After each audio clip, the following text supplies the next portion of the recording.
Tentang isu Ramadan ini, saya tak nak bercakap tentang aspek hukum hakam. Haram, halal, batal, puasa, makruh puasa, itu saya rasa benda itu terlalu common, terlalu biasa bagi kebanyakan kita. Tapi saya akan cuba sentuh di segi sudut hikmah ataupun filosofi, ataupun kita katakan tujuan Allah memfardukan Ramadan kepada kita. Assalamualaikum warahmatullahi taala wabarakatuh. Mari kita sama-sama membaca Al-Fatihah lagi sekali untuk almarhum Tuan Haji Nik Kamarudin yang baru meninggalkan kita, yang baru disepanjangkan tadi. Al-Fatihah. A'udzubillahi minasyaitonirrajim. Bismillahirrahmanirrahim. Alhamdulillahirabbil alamin arrahmanirrahim. Maliki yaumiddin. Iyyaka na'budu wa iyyaka nasta'in. Ihdinas siratal mustaqim. صراط الذين أنعمت عليهم غير المغضوب عليهم ولا الضالين. Ya, pada malam ini ialah jadual terakhir saya sebelum Ramadan pada 23 hari bulan ni, insya-Allah. Jadi yang kerana itu saya minta kebenaran daripada pihak masjid untuk saya skip tajuk biasa saya, iaitu tajuk Tauhid, kepada tajuk ada kaitan dengan Ramadan. Ini perjumpaan yang pertama. Tapi dalam bulan April ini pun dia orang buat kuliah zuhur tengah hari. Jadi saya sekali lagi dijemput untuk bagi kuliah sebelum zuhur pada 11 hari bulan April. Jadi bolehlah saya menyentuh tentang Ramadan ini 2 kali dengan izin Allah, insya-Allah. Ya tuan-tuan sekalian, tentang isu Ramadan ini, saya tak nak bercakap tentang aspek hukum hakam. Haram, halal, batal, puasa, makruh puasa, itu saya rasa benda itu terlalu common, terlalu biasa bagi kebanyakan kita. Tapi saya akan cuba sentuh di segi sudut hikmah ataupun filosofi, ataupun kita katakan tujuan Allah memfardukan Ramadan kepada kita. Kalau bahasa yang mudahnya, mengapa Allah mewajibkan kita puasa bulan Ramadan? Itu bahasa mudahnya. Perbincangannya saya rasa agak filosofi lah sikit. Begini tuan-tuan sekalian ya.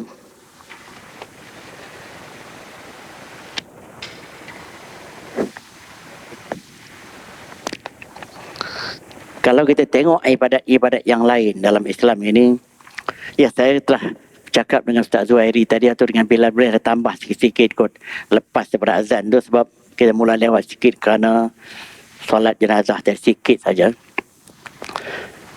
Ibadat-ibadat Islam yang lain, kalau kita tengok semua dalam bentuk proaktif, kita melakukan solat, kita mengeluarkan zakat, kita pergi menunaikan haji. Semua ibadat-ibadat itu dalam bentuk kita melakukan. Tapi keunikan ibadat Ramadan ini, kita melakukan ibadat Ramadan ini dalam bentuk kita secara negatif. Maksudnya kita melakukan salat Ramadan, bukan salat Ramadan. Kita melakukan puasa Ramadan secara negatif, secara tidak melakukan. Tidak makan, tidak minum, tidak mengata orang, tidak mengupat, tidak begitu, tidak, kesemuanya dalam bentuk tidak. Jadi kita tengok apa uniknya benda tu. Begini tuan-tuan sekalian ya. Manusia ni Tuhan telah bekalkan 2 unsur utama. Unsur jasmani atau unsur material yang lebih berbentuk tubuh badan, harta benda, nafsu, syahwat dan sebagainya, itu untuk jasmani. Bahkan waktu permulaan Allah menjadikan Adam daripada tanah itu, dan Allah nak melantik Adam itu menjadi khalifah. Para jin dan malaikat komplain, mengapa nak lantik Adam yang asal daripada tanah itu nak jadi khalifah, sedangkan kami para malaikat ni jadi daripada cahaya yang menyembah kamu sepanjang masa. Manakala syaitan jin pula mengatakan kami daripada api, mengapa tak lantik kami, nak lantik manusia yang serba kekurangan, serba lemah itu. Itu komplain para malaikat. Dalam Al-Quran cukup banyak benda begitu. Tapi apabila Allah menjawab dalam satu firman-Nya surah Sad ayat 71-72, idh qala rabbuka lil malaikati inni khaliqu basharan min tin. Apabila Allah telah berfirman kepada para malaikat, aku nak jadikan manusia ni daripada tanah. Dan dalam ayat-ayat yang lain daripada tanah itulah Tuhan menciptakan cantik dan sebagainya. Fa idza sawaituhu, apabila aku mencipta manusia tu daripada tanah dengan cantiknya jasmani, wa nafakhtu fihi min ruhi, kemudian aku ciupkan ke dalam jiwa manusia yang asal daripada tanah ini roh aku, kerohanian daripada Allah. Faqa'u lahu sajidin, maka para malaikat ni pun tunduk patuh kepada Allah, tunduk kepada Adam untuk dijadikan khalifah. Tetapi para syaitan dan para jin abah wastakbara, mereka tak nak patuh dan mereka tak nak tunduk, dan mereka lepas daripada peristiwa itu Allah melaknat para jin ini kerana mereka enggan menurut perintah Allah, dan Allah menghalau mereka keluar daripada syurga dengan kerana itu, bersama dengan Adam juga. Tetapi Adam lepas tu dia insaf. Mengapa Adam juga dihalau keluar daripada syurga? Kerana Adam telah terpengaruh dengan hasutan syaitan ni dengan memakan buah khuldi. Itu cerita dalam Al-Quran, bukan cerita dalam sejarah apa, bukan. Jadi selepas itu, apabila Adam merasai dia salah, maka dia minta ampun daripada Allah dan dia bertaubat kepada Allah.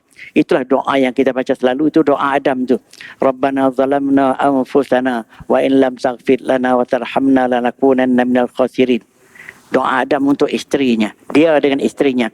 Ya Allah, ya Tuhan kami telah menzalimi Engkau ya Allah. Kami telah menzalimi diri kami. Kami situ dia dan isterinya. Kami telah menzalimi diri kami. Wa in lam taghfir lana, jika Engkau tak ampunkan kami ya Allah, lanakunanna minal khasirin, nescaya kami menjadi orang yang rugi. Mengapa Adam telah minta maaf? Sebab dengan kerana dia termasuk dengan hasutan syaitan, dia telah makan benda yang Tuhan telah tegah dalam syurga, maka dia dihalau keluar. Itu cerita ringkasnya. Jadi apa yang saya nak maksudkan di peristiwa ini, komponen kejadian manusia yang terdiri daripada dua unsur ini. Unsur jasmani yang terdiri daripada tanah, badan, rupa, paras, cantik, apa semua tu. Kalau sekarang ni kita katakan unsur jasmani itu harta benda yang kita miliki, rumah yang kita miliki, harta benda yang kita miliki, pangkat yang kita miliki, itu semua unsur-unsur jasmani. Dan itu salah satu daripada elemen manusia. Tapi pada masa yang sama kita dibekalkan juga dengan unsur rohani. Maksud rohani ini berabdi kepada Allah, rendah diri, menerima adanya Allah, menerima kelemahan manusia, unsur-unsur rohani yang kita selalu sebut. Jadi apabila manusia telah dilengkapkan dengan dua-dua elemen itu, maka taraf manusia itu mengatasi taraf malaikat yang hanya memuasai unsur rohani sahaja, dan mengatasi juga taraf iblis dan syaitan yang hanya dibekalkan dengan unsur-unsur jasmani nafsu saja. Kemudian apabila begitu nature-nya, maka berkembanglah manusia sejak daripada Adam sampailah pada hari ini, sampailah pada hari kiamat. Tetapi dalam realitinya, dalam realiti kehidupan sehari-hari, manusia lebih tergoda dengan unsur jasmani. Manusia lebih terpukau dengan elemen jasmaninya. Dia mengejar keduniaan, dia mengejar harta benda, dia mengejar berbagai-bagai kemewahan keduniaan, dalam arti kata dia mengutamakan aspek jasmani sahaja. Amat sedikit daripada kalangan manusia yang menyeimbangkan hidupnya dengan unsur rohani sama. Maka dengan sebab itu, penggerak utama ataupun punca utama yang dihasut oleh syaitan ini ialah manusia-manusia yang telah berkiblatkan kepada nafsu dalam hidupnya, berkiblatkan kepada kebendaan dalam hidupnya, mengutamakan unsur jasmani sahaja, mengutamakan harta, pangkat, kedudukan dan sebagainya, dan ramai yang mengabaikan aspek rohani, lupa diri, lupa pencipta, lupa syurga, lupa neraka. Apa yang mereka kejar ialah sekadar keduniaan yang memenuhi kehendak jasmani sahaja.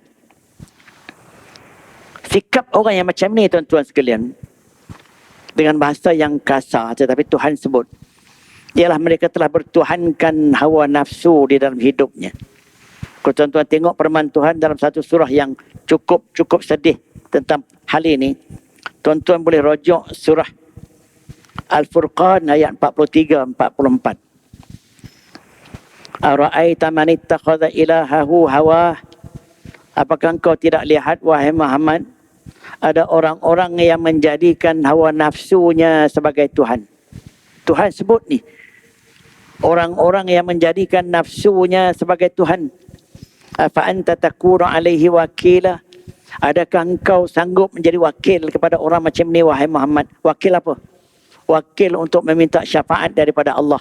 Sebab Nabi kita ni keistimewaan dia, Tuhan memberi dia syafaat untuk meminta ampun daripada Allah tentang umat-umat yang antara syurga dengan neraka ni tidak seimbang. Jadi yang agak berat ke syurga, ke neraka itu, dengan syafaat Nabi, kalau Tuhan terima, dia boleh pergi ke syurga balik. Itu diberikan kepada Nabi Muhammad SAW. Jadi Tuhan tanya dia, engkau sanggup Muhammad nak menjadi syafaat atau nak menjadi wakil untuk meminta syafaat daripada aku untuk manusia yang macam itu? Manusia yang bertuhankan hawa nafsu, engkau sanggup macam itu? Soalan macam ni bukan untuk dia jawab. Soalan macam ni menggambarkan betapa marahnya Tuhan kepada orang-orang yang bertuhankan hawa nafsu, sehingga dia bertanya kepada Nabi Muhammad, seolah-olah jangan kamu meminta syafaat daripada aku untuk mengampunkan manusia-manusia yang macam ini. Itu maknanya. Am tahsabu anna aktsarahum yasma'una aw ya'qilun. Atau apakah engkau sangka Muhammad, orang-orang macam ini mereka mempunyai telinga yang boleh mendengar, atau mereka ini boleh ada akal, boleh berfikir? Pertanyaan tetapi bukan untuk dijawab. Maksudnya sebenarnya mereka ini ada telinga tapi pekak, tak dapat mendengar yang baik.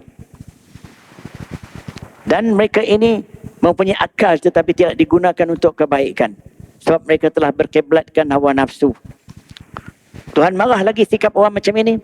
Inhum illa kal an'am. Orang-orang macam ini tidak lebih melainkan seperti binatang ternak. Ini yang Tuhan katakan, manusia yang bertuhankan nafsu, orang itu macam binatang. Balhum adallu sabila. Bahkan mereka itu lebih sesat daripada binatang itu. Itulah tuan-tuan sekalian, pembukaan saya bagaimana orang-orang yang bertuhankan hawa nafsunya, Tuhan ibaratkan mereka itu lebih sesat daripada binatang ternak. Bahkan mereka lebih dahsyat daripada binatang ternak. Jadi dengan kerana itu tuan-tuan sekalian, kefarduan Ramadan ini dengan tujuan Allah nak mengembalikan manusia itu, tak boleh 100% pun kepada tujuan penciptaannya, supaya manusia itu kembali kepada pangkal jalan. Jangan terlalu terlanjur dengan pengaruh kebendaan keduniaan. Sebab itu tuan-tuan tengok surah Al-Baqarah 183 mengenai puasa ini. Yang popular ayat ini. Cuma saya nak tafsirkan itu bagi kita nampak maksud Tuhan memfardukan puasa kepada kita. Ya ayyuhallazina amanu, wahai orang-orang yang beriman, kutiba alaikumus siyamu kama kutiba alal ladzina min qablikum. Telah difardukan ke atas kamu puasa Ramadan, maksudnya seperti mana telah difardukan ke atas orang-orang sebelum kamu. La'allakum tattaqun. Semoga dengan itu kamu menjadi orang bertakwa. Inilah ayat yang telah dikupas oleh banyak ulama. Tujuan utama Allah memfardukan puasa Ramadan kepada kita untuk menjadikan kita ni orang yang bertakwa. Itu the main objektif kepada pensyariatan Ramadan. Apa maksud takwa? Iaitu hamba Allah yang betul-betul mematuhi titah perintah Allah semata-mata kerana dia, dengan melakukan segala yang Tuhan suruh dan meninggalkan segala yang Tuhan tegah. Lagi banyak dia patuh dengan penuh ikhlas, lagi kurang dia buat benda-benda maksiat, maka lagi tinggi darjah ketakwaannya, memenuhi ayat ini. Maka dengan sebab itu tuan-tuan sekalian, skema Ramadan yang telah digubal oleh Allah itu diharapkan akan dapat mengekang pengaruh nafsu yang telah berjaya menawan manusia, mengekang tekanan syaitan yang berjaya mempengaruhi Adam tadi. Bukan menolak terus, tetapi mengawal tekanan nafsu, tekanan tabiat manusia yang nak kepada harta benda banyak, yang nak kepada nafsu syahwat, yang tamak haloba, yang bujut lalu lintang patah, nak halang benda tu sedikit sebanyak, kalau tak boleh penuh pun untuk mengembalikan manusia itu menjadi manusia yang bertakwa. Maka kita tengok tuan-tuan sekalian, apa yang dituntut dalam Ramadan itu, dia menjurus ke arah ini. Kita ambil secara contoh kecil-kecilan.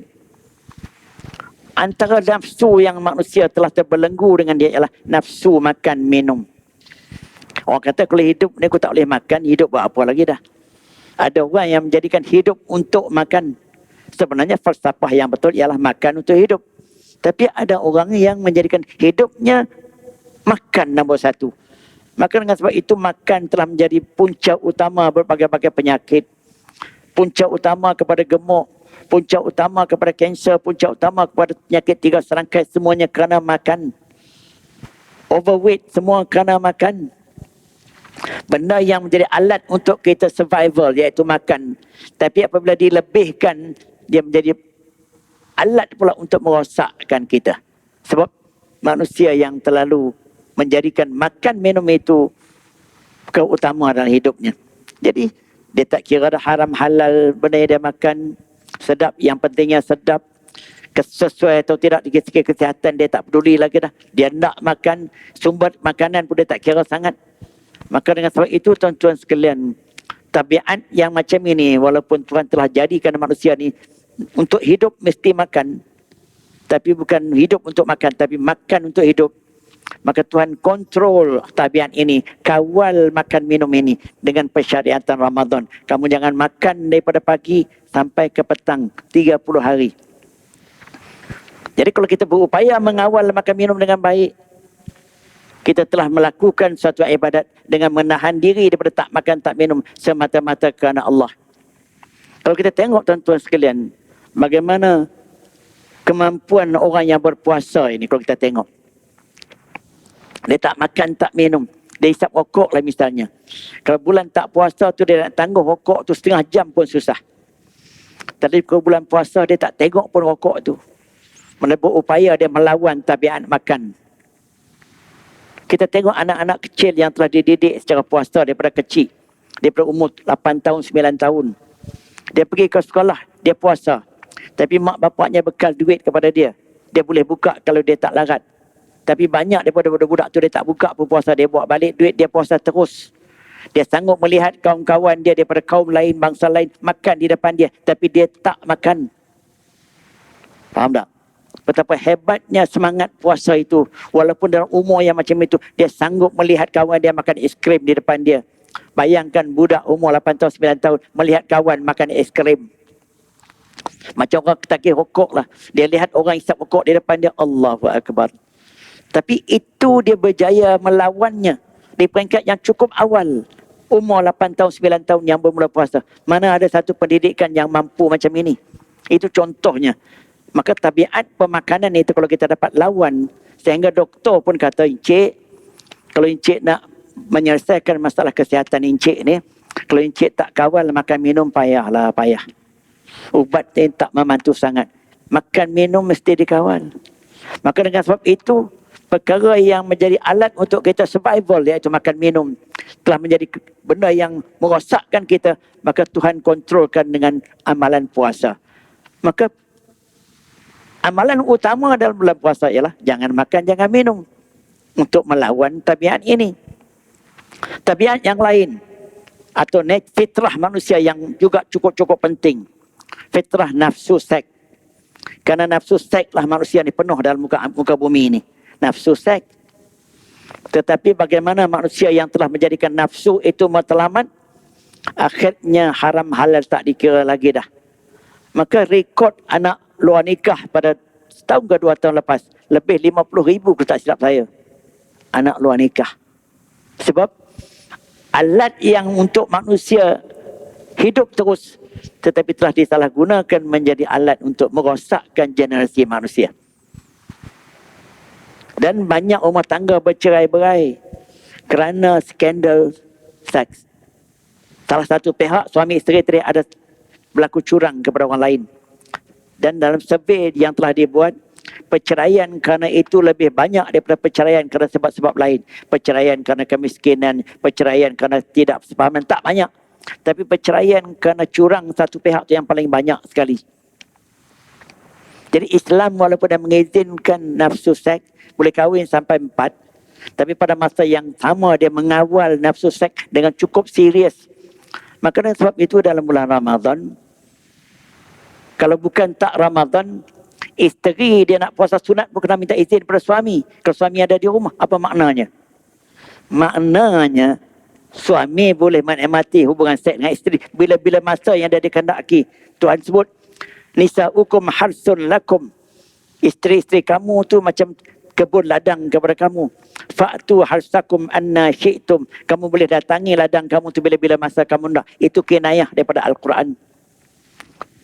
Bagaimana Islam memberi keluasan di dalam menikmati seks. Tapi dalam bulan Ramadan, itu yang menjadi pantang utama. Sesiapa yang menceroboh puasa je dengan hubungan seks walaupun dengan isteri, dendanya 2 bulan. Bukan 2 hari, 2 bulan. Oh, dia kata dia buka puasa dulu, dia makan dulu. Walaupun dia makan dulu, tapi tetap haram perbuatan itu. Cuma tak kena denda aja. Sebab benda yang menjadi matlamat utama untuk dia mengawal nafsunya, tapi dia mencerobohi benda itu dengan perkara itu. Tak berjaya. Itu perkara yang kedua yang nak dilawan oleh puasa. Perkara yang tiga yang juga popular. Bagaimana puasa nak melatih seseorang untuk nak melawan naluri semula jadi ini. Iaitu nafsu kebendaan tamak halobah. Hadis Nabi kata, manusia ni kalau diberikan 2 sungai daripada emas, dia nak yang ketiga. Tak pernah cukup. Kalau tuan-tuan tanya orang kaya jutawan tu, berapa banyak duit yang dia cukup, dia tak boleh jawab banyak mana. Dan tuan-tuan tengok rekod corruption, rekod abuse of power, rekod penyelewengan, orang miskin buat ke orang kaya buat. Tuan-tuan jawab sendiri, saya tak payah jawab. Itu punca apa tu? Manusia berkiblatkan hawa nafsu kebendaan, bujut lalu lintang patah, penyelewengan di sana sini, penipuan di sana sini, maka corruption bermarajalela.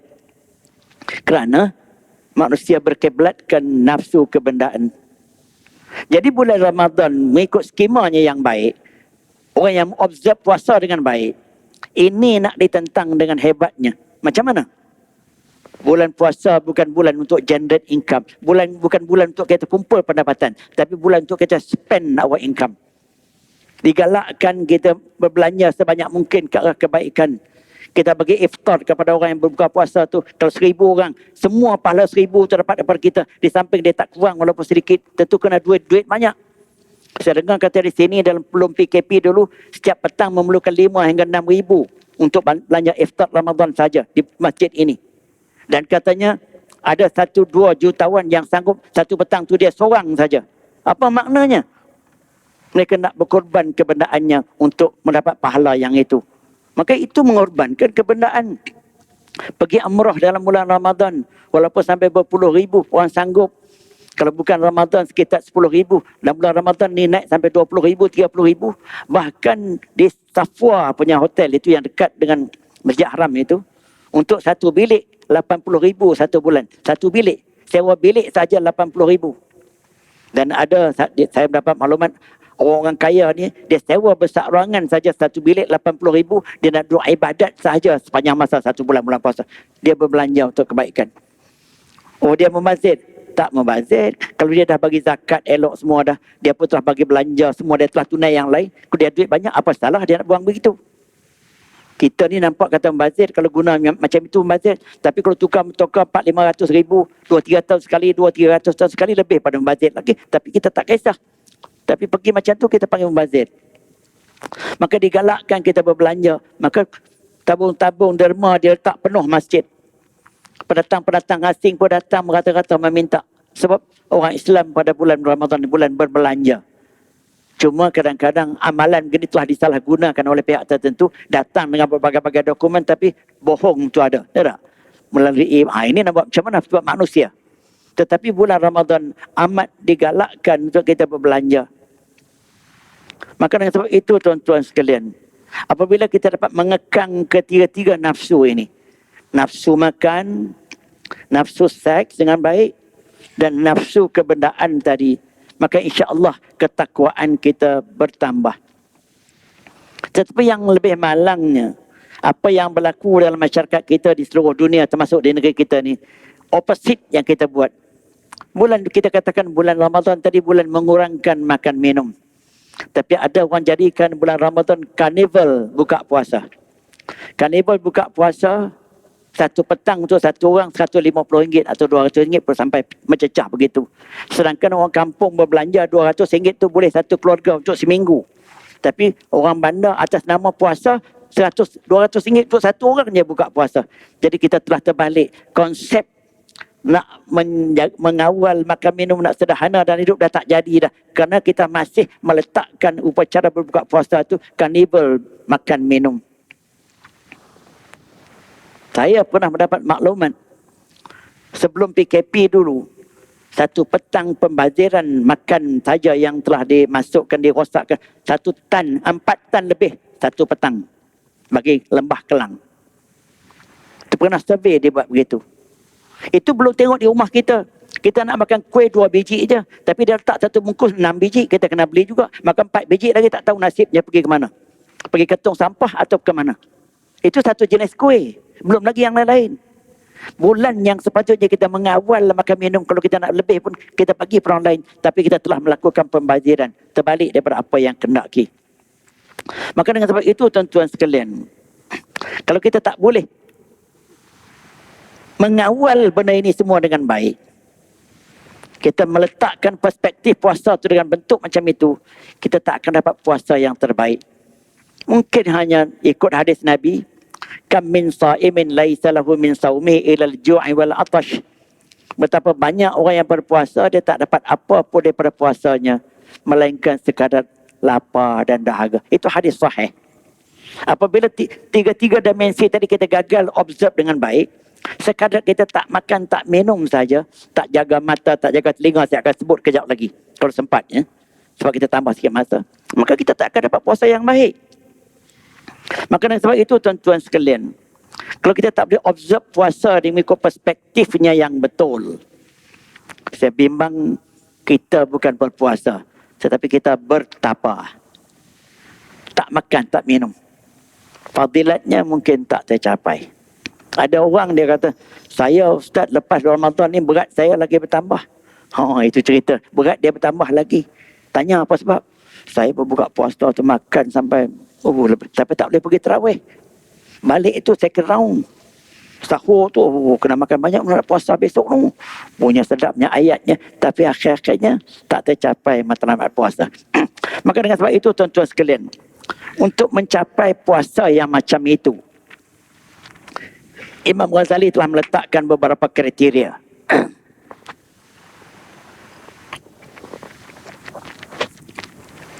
Dia letakkan 6 kriteria utama. Kalau kita boleh ikut dengan baik, insya-Allah kita mencapai puasa yang terbaik dan kita menjadi orang yang bertakwa. Yang pertama, saya buat dia ringkas ni. Yang pertama sekali, jaga mata kita daripada melihat perkara yang tak elok. Disebutkan dalam satu hadis, mata tu kepada manusia ibarat seperti panahan beracun. Panahan beracun daripada iblis yang merosakkan manusia. Bukan panah tu yang beracun, bukan panah tu yang berbahaya, tapi racun yang berada di panahan itu menyebabkan manusia binasa. Kerana panahan itu, racun itu datang daripada iblis.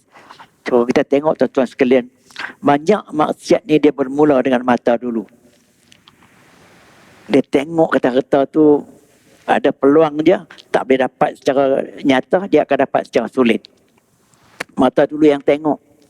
Dia tengok saiz body 35, 25, 36, timbul perasaan tertentu. Mata dulu yang tengok. Dia tengok duit banyak-banyak dan tong masjid ni nampak tong ni tak dikawal dengan elok, maka malam tu dia pasang mata dulu. Dia tengok envelope ada duit atas meja, mungkin orang nampak tengok, letak bawah meja. Itu semua mata dulu. Betul kata daripada mata turun ke hati, turun ke nafsu. Itu mata. Jadi kalau siapa yang tak boleh mengawal matanya dengan baik pada bulan Ramadan, maka ini akan mengurangkan kualiti puasanya. Bagaimana nak mengawal mata dengan baik? Dia galakkan banyak baca Quran, galakkan kita ni kalau nak tengok WhatsApp yang baik dan sebagainya. Tapi hal ini juga menjadi satu masalah segi praktikalnya. Bagi anak-anak muda yang berpuasa, dia tak larat nak puasa, maka teman dia WhatsApp dan juga filem-filem yang tak elok tu tidak. Dia berada dalam bilik dia. Dengan alat-alat IT ini boleh dapat macam-macam. Bergantung kepada dia. Boleh tengok yang berbentuk filem-filem yang tak elok tu, mungkin daripada pagi sampai petang pun tak lapar dah. Dan saya tahu benda ni berlaku, terutama anak-anak muda. Sebab tu kalau kita tak observe anak-anak muda kita yang duduk di bilik sepanjang hari tu, jangan percaya sangat. Kita pun pernah muda juga. Sebab alat untuk dia menjamu mata dia tu ada di tangan dia, ada di atas meja bilik dia. Jadi takut dia puasa, tapi dia puasa hanya tak makan saja. Kebaikannya tak ada. Saya sendiri pun pernah buat ambush ke dalam bilik anak saya. Tapi ibu bapa moden ni kerana nak jaga hati anak-anak, kita kena jaga, kena orang kata kena panggil understanding. Jangan duk ceroboh bilik anak-anak dengan tak tentu hala. Anak kecil hati kononnya, tapi memberi ruang untuk anak itu bermaharajalela dalam biliknya. Saya meletakkan syarat kepada anak-anak saya belum kahwin. Semasa bapa dengan mama ada di rumah, engkau masuk dalam bilik, tutup tak apa, tapi jangan sekali-kali kunci. Itu syarat saya. Maknanya saya boleh masuk bilik-bilik dia, buat serangan hadap. Bukan kita nak menceroboh, tak tentu. Sebab kecurigaan daripada seorang bapa tadi, kebaikan kepada anak. Ya, itu contoh. Tapi atas nama understanding, biar budak itu. Tuan-tuan pernah sedar tak? Ada satu budak, dia telah terlibat dengan ajaran-ajaran salah sampai dia jadi syirik. Dia tak pernah keluar bilik, pakai jubah. Sudah budak ni telah mengikut agama lain kerana dia ikut program dalam internet je. Membaca beberapa akhirnya dia telah menjadi agama lain. Bapaknya tak tahu. Itulah tuan-tuan sekalian, kerana kita rasa maksiat itu berada di luar rumah, tapi maksiat dalam rumah kita lupa. Sebab maksiat TV, sebab maksiat video, sebab maksiat IT, berbagai-bagai sumber. Maka itu mata semuanya. Jadi kitab ni dia sebut secara lama, dia sebutlah mata. Tapi kalau kita sebut secara moden sekali, mata, video dan berbagai-bagai perkara. Tapi dia sebut secara lama. Ini Imam Ghazali ni. Jaga mata dan perkara-perkara yang berkaitan dengan mata. Tak payah saya ulas banyak-banyak. Yang kedua, nak mendapat puasa yang baik, jaga lidah. Lidah laser. Berbagai-bagai fitnah yang sedang berlaku sekarang ni semua akibat lidah. Sehingga berbagai-bagai perkara yang tak tergamak kita dengar keluar di dalam berbagai-bagai. Ya, kita bagi ruang kejap untuk azan. Lepas tu dia orang bagi izin saya tambah sikit kejap lagi. Silakan. Saya sambung sikit lagi. Menjaga lidah sini ditujukan kepada cakap besar, cakap bohong, mengupat, mengata orang, mengadu domba dan berbagai-bagai perkara yang berkaitan dengan lidah. Kalau sekarang ini, yang mewakili lidah ialah penulisan kita. Artikel kita buat keluar. Dalam berbagai-bagai media yang kita gunakan. Semua ini mesti dijaga. Menyamai kalau zaman dulu dia maklumat, information disampaikan melalui lidah bercakap. Tapi sekarang ni dengan alat-alat ini. Penulisan ilmiah, ceramah-ceramah yang dibuat. Itu semua merangkumi. Dan kalau kita tak nafikanlah apa yang sedang kita alami sekarang lah. Banyak keburukannya berlaku akibat pada lidah-lidah yang tak terkawal. Tuan-tuan tengok ya tak? Tak bisa sebutlah detail-detailnya. Mengata orang, maki, fitnah, tuduh, menuduh, perkara biasa. Tak kenal lapisan. Di kalangan ustazah pun ada. Ya tak? Jadi kerana itu tuan-tuan sekalian, kalau siapa tak boleh mengawal benda-benda begitu, maka dengan sebab itu ada satu hadis menyebutkan, innamas saumu jannatun, puasa itu sebagai pelindung kepada kamu, menjadi benteng daripada kamu buat maksiat. Fa idza kana ahadukum sha'iman, jika salah seorang daripada kamu berpuasa, fala yarfasu wa la yajhalu, jangan bercakap benda tak elok, jangan buat benda tak elok dan berbagai-bagai. Wa in imru'un qatalahu, jika ada orang yang nak bergaduh dengan kamu, nak bertengkar dengan kamu, nak maki hamun kepada kamu, kamu jawab kepada dia, falyaqul inni sha'imun, inni sha'imun. Kamu jawab kepada orang berkenaan, minta maaf encik, saya puasa. Minta maaf encik, saya puasa. Kalau kita pun kita kata, tak usahlah, ni bulan puasa ni. Buat ayat-ayat yang seumpama itu. Kalau tidak, kita join sama, maka 2 kali 5, 5 kali 2. Ini hadis sahih yang dikeluarkan oleh Muslim dan Bukhari. Yang ketiga yang nak dikawal juga, menjaga pendengaran. Saya bawa ni ikut ranking, ikut senarai keutamaan. Pendengaran ni adalah kita suka mendengar benda-benda tak elok. Bisikan-bisikan, memang gosip-gosip dia orang suka dengar. Kalau orang kata, engkau tahu dah benda-benda. Nak pergi dengar tu. Kalau ada bisik-bisikan tu semua orang nak dengar. Kalau ceramah-ceramah macam ni sikit sangat yang datang ni. Tapi kalau ada bisik-bisikan yang orang nak, semua nak dengar. Dan selalunya bisikan-bisikan ni benda yang tak elok. Sebab itu ada satu hadis. Kalau kamu bertiga-tigaan, kamu jangan bercakap dua orang saja dengan menepikan seorang yang satu lagi. Maka yang berkenaan tu kemungkinan kamu bercakap mengenai dia. Mana kalau saya bertiga dengan satu orang, tiba-tiba saya nak cakap, datang ni kejap, kita letak dia situ. Dia tengok kita buat gitu, tak elok. Bagaimana Islam meletakkan adab nak jaga hati, itu di depan-depan.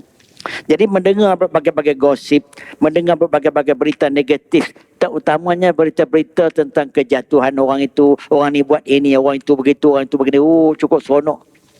Kita katakan macam adu domba dalam politik sekarang ni. Pihak lawan tu kau dengar pihak lagi satu jatuh, cukup seronok sebenarnya. Inilah nature yang kita berlaku sekarang. Maka dengan sebab itu Tuhan sebut bagi orang yang berpuasa ini, Tuhan sebut satu ayat. Sama'una lil kazibi akaluna lis-suhti. Al-Maidah ayat 42. Orang-orang yang mendengar segala pembohongan, segala kepalsuan, segala fitnah apa semua itu sama dengan orang-orang yang makan benda haram. Sama saja. Dahsyat tuan-tuan sekalian. Kita mendengar segala pembohongan, kepalsuan itu semua macam kita makan benda haram. Jadi aku dah begitu. Orang yang mendengar kalau dia tak mengelakkan daripada majlis itu, dia sama macam yang bercakap itu. Begitu sekali dahsyatnya. Sebab tu kalau kita ni, kita tak bercakap, saya tak dengar, saya dengar je, saya tak cakap, tapi kamu berada di situ, sama je. Ada orang dia cuba-cuba. Kalau kita tak boleh tegur, kita elak daripada majlis itu lebih baik. Daripada kita tumpang sama sekurang-kurangnya, walaupun kita tak komen apa-apa, tapi masuk telinga kita. Bila masuk telinga kita, kemungkinan kita bawa kepada orang lain. Tak 100% pun 1-2% terbawa juga. Ini keburukannya. Maka dalam bulan puasa, itu amat perlu dijaga. Kalau tak berjaga yang itu, maka Nabi kata, kamu akan dapat lapar dan dahaga. Itu step yang ketiga mengikut Al-Ghazali. Yang keempat, barulah menjaga anggota-anggota lain. Dia sebut sini tangan, kaki. Jangan buat benda-benda yang tak elok. Jangan berjalan kepada tempat-tempat yang tak elok.